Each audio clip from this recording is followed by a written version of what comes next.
如果你有 partner 嘅，有2個人嘅最好啦，咁就可以一齊練啦。咁啊以100下，你當練100下，你唔覺㗎，你練100下，即係等於你張凳練咗100下㗎，其實。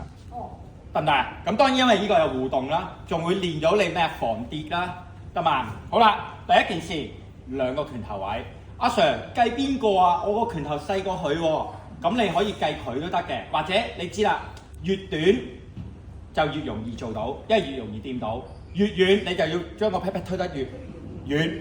OK， 好啦，咁啊2個拳頭位咯，打開隻腳，手擺胸前，有咩我嚟做咩啊？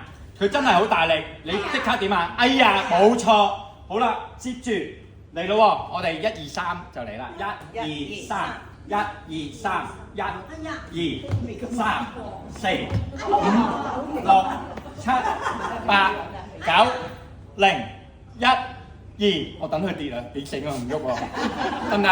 咁你可以咁練，咁你咧，譬如咧，你哋自己練習啦，喺你練嘅時候，頭嗰20下 ，OK， 正常嘅頭嗰20下，咁啊1、2、3、4、5，你自己會褪啱位噶啦，得嘛？好啦，跟住當我20下完成咗啦，你中意咪休息一陣咯。然後你要做咩咧？